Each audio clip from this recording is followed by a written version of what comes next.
राम और हनुमान का युद्ध। आइए आपके बीच में सुनाते, बहुत सुंदर कथा है, बड़े ध्यान से सुनना।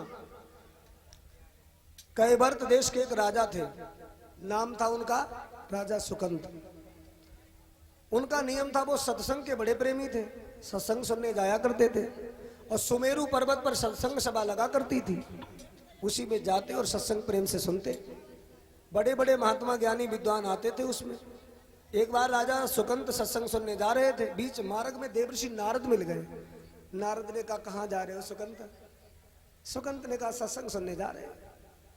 बोले, जाओ जाओ, सत्संग तो सुनना ही चाहिए, बिन सत्संग विवेक न होई, राम कृपा बिन सुलभन सोई। जाइए सत्संग सुनने। जब सुकंत चल दिए तो नारद जी ने कहा, रुको रुको, वहां पर सत्संग सभा में एक विश्वामित्र नाम के महामुनि आए होंगे, सबको प्रणाम करना, उनको प्रणाम मत करना। अरे बाबा, उन्हें क्यों ना प्रणाम करो?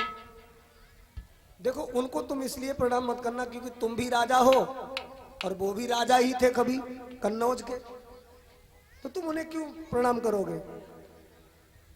अच्छा ठीक है।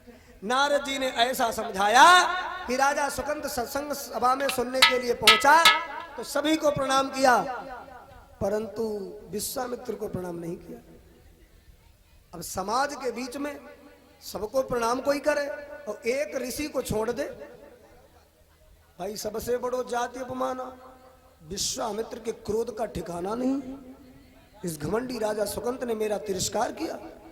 जैसे तैसे सत्संग सभा तो समापन हुई और विश्वामित्र सीधे अयोध्या आए। उस समय पर दोपहरी का समय था। भगवान श्री रघुनंदन श्री राम भोजन करने के लिए राजभवन में गए हुए थे और भोजन करने के बाद विश्राम करना थोड़ा जरूरी माना जाता है, तो भगवान राम वहीं महल में रुक करके विश्राम कर रहे थे और विश्वामित्र सीधे राज दरबार में पधारे। लक्ष्मण पहरे पर थे। सुन रहे हो ना? सोई लक्ष्मण ने आते देखा गुरुजी आए हैं, एकदम महाराज दौड़ करके गए हैं और जाकर के चरणों में शीश झुका दिया। गुरुदेव आए हैं, गुरुदेव आए हैं। सुंदर सा आसन दिया, बैठो गुरुदेव। विश्वामित्र कहने लगे, हम यहाँ बैठने नहीं आए हैं, इस समय रघुनंदन राम कहाँ हैं? लक्ष्मण ने कहा, गुरुदेव वो भोजन करके महल में विश्राम कर रहे हैं। विश्वामित्र कहने लगे, जब राजा दिन में सोता है तो उसके राज में ऐसा ही होता है, जाओ राम को बुला करके लाओ। एकदम लक्ष्मण दौड़ करके गए, भगवान राम से कहने लगे, भैया भैया, गुरुदेव आए हैं जिन्होंने बचपन में हमको शिक्षा दी थी, विश्वामित्र महामुनि ज्ञानी परम संत आए हैं। रामचंद्र जी एकदम नंगे पैर दौड़ पड़े, गुरु जी आए हैं। कि संत मिलन को जाइए तज माया अभिमान,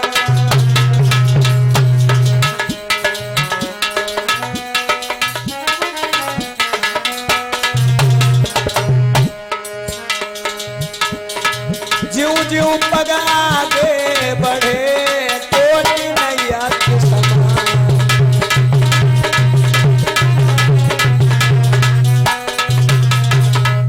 दौड़ करके आए भगवान राम और अपने गुरुदेव विश्वामित्र के चरणों में माथा रख दिया। कीन प्रणाम चरण धरी माथा। गुरुजी बताओ ना, आप आए हो, एक सेवक को आज्ञा दे देते, क्या कष्ट है बताओ ना। विश्वामित्र कहने लगे, राम साधु संत सभा के बीच में अब वो मर्यादा नहीं रह रही है, व्यक्तिगत मेरा मामला नहीं है, साधु संत महात्माओं का तिरस्कार हो रहा है। भगवान राम ने कहा, गुरुदेव किसने तिरस्कार किया है आपका? उस अपराधी का मुझे नाम बताओ जो सर आपके चरणों में झुका नहीं। मैं आपके चरणों की सौगंध खा करके कहता हूं कि वो कल का सूर्य अस्त देख नहीं पाएगा, आपके चरणों में कटा हुआ पड़ा होगा। विश्वामित्र प्रसन्न हो गए।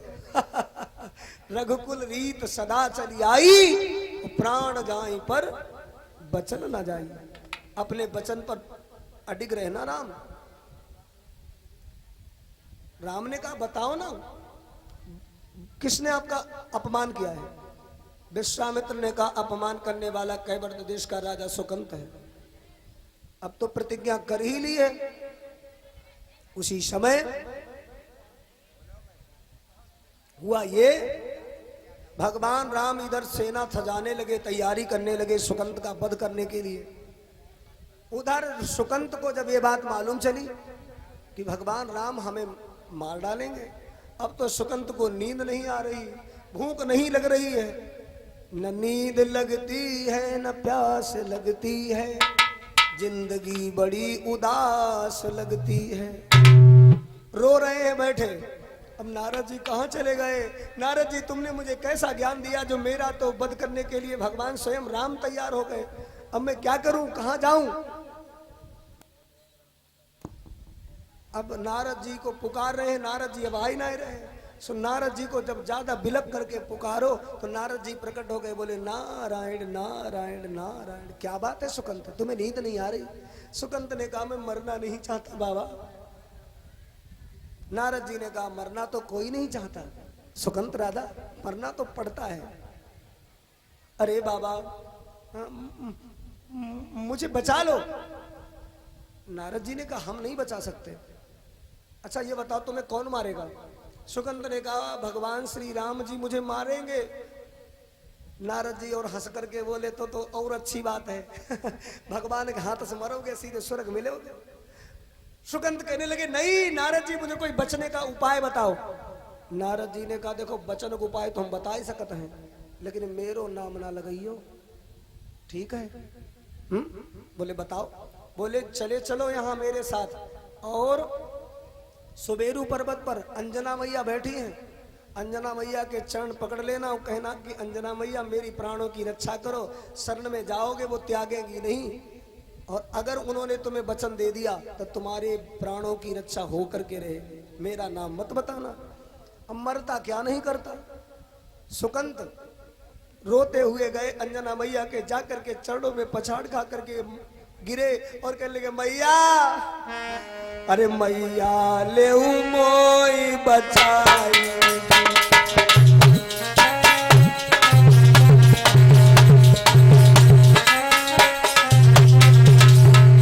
हम शरण तुम्हारी आई।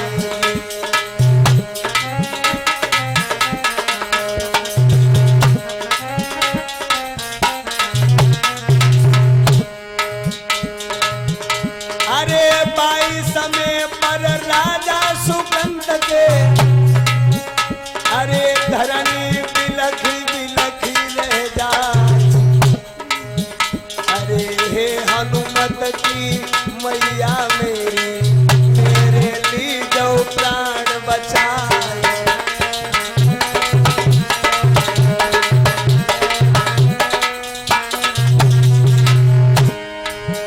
अरे विपत्ति में विपदा के विपत्ति में विपदा, अरे विपत्ति में बेल के लगाते जा। अरे विपत्ति में हित और नातेदार, विपत्ति में भैया के पीठ दे जा।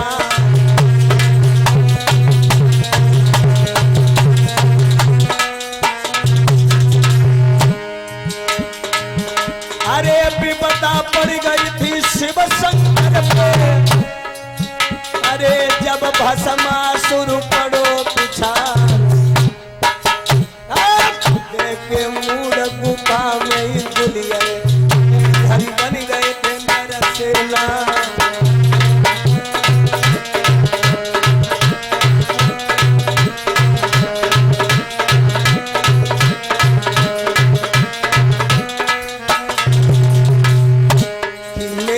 धीरे धीरे कथा मित्र आगे को बढ़ रही है।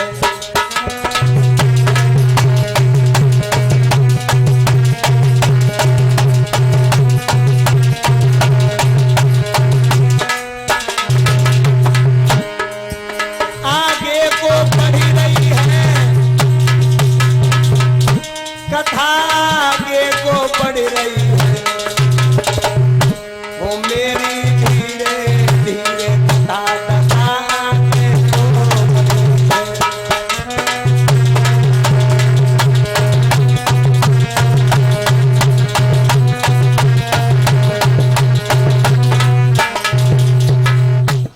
इधर अब कथा कहां पर थी हम भूल गए। अब जो है तो एक प्रॉब्लम है, बताओ महाराज हैं, बालक हैं, राम दादा महात्मा जी हैं? कथा कहां पर थी? हाँ, अंजना मैया के पास में राजा सुकंत गया, रो करके कहने लगा मैया मेरे प्राण बचा लो, मैया मुझे बचा लो, मैया मुझे बचा लो। चरणों में गिर गया, रोने लगा, पछाड़ खाने लगा। अंजना मैया ने कहा चिंता मत करो, तुम मेरी शरण में आए हो, तुम्हारी रक्षा होगी। मैं तुम्हें वचन देती हूँ, मैं तुम्हें वचन देती हूँ, तुम्हारी रक्षा होगी, चिंता मत करिए, मेरे आश्रम में यहीं बैठ जाओ। मेरा बेटा आएगा हनुमान, वो तुम्हारी रक्षा करेगा। सो भैया उसी समय अंजना मैया ने वचन दे दिया, तुम्हारे प्राणों की रक्षा होगी। सुकंत तो ही रहने लग गया। अब हुआ ये, संध्या को हनुमान जी आए अपनी मैया के पास में, राम सेवा करने के बाद मैया के आकर के चरण छुए। मैया ने कहा लला हनुमान, राम सेवा में खूब मेहनत से लगे हो, एक थोड़ा सा कार्य मेरा भी कर दो। हनुमान ने कहा मैया जो आज्ञा, बताइए क्या काम करना है। अंजना मैया बोली तू मेरे वचन को पूर्ण करेगा, मेरी आज्ञा का पालन होगा। हनुमान जी ने कहा मैया मैं आपको वचन देता हूं और अपने इष्ट देव भगवान श्री रामचंद्र जी की सौगंध खा करके कहता हूं कि आपकी आज्ञा का पालन होगा। बताओ ना मैया क्या काम है मेरे लायक, सेवा क्या है। अंजना मैया कहती है अरे सुकंत जरा निकल आओ। सुकंत झाड़ी में छिपे बैठे थे, निकल आए। मेरे बेटा हनुमान को बताओ तुम्हें कौन मारेगा। सुकंत ने हाथ जोड़ के कहा हमें हमें भगवान श्री रामचंद्र जी मार डालेंगे। अंजना मैया बोली तुम तो कह रहे थे विश्वामित्र। अरे हाँ मैया विश्वामित्र मरवा डालेंगे। अब तो हनुमान बड़े फंस गए, क्योंकि हनुमान कहते हैं कि प्रभु ने उधर सुकंत को मारने का संकल्प किया है और अपने गुरुदेव को वचन दिया है, और इधर हनुमान कहते हैं कि मैंने तो भगवान श्री रघुनंदन राम की सौगंध खाई, अपनी मैया को वचन दिया है, अब क्या होगा। अंजना मैया बोली मुझे कुछ नहीं मालूम, इसके प्राण बचने चाहिए। उसी समय मेरे भगवत प्रेमियों क्या हुआ, हनुमान ने सुकंत को तो अपने घर छोड़ा जाके और रामचंद्र जी के पास में आए और बार बार समझाते हुए बोले प्रभु छोड़ दो उस बेचारे सुकंत को, आखिर उसने क्या बिगाड़ा है। भगवान ने कहा मैंने अपने गुरु को वचन दिया है सुकंत का सूर्यास्त होने से पहले सर काट लेंगे। हनुमान ने कहा मैंने अपनी माता को वचन दिया है प्रभु राम आपके चरणों की सौगंध खाई है कि मैया की आज्ञा का पालन होगा। रामचंद्र जी बोले सुकंत को तुम बचाओगे हनुमान। हनुमान ने कहा बचाएंगे, क्या करें। रामचंद्र जी बोले हम तो उसे मारेंगे। हनुमान बोले हम बचाएंगे।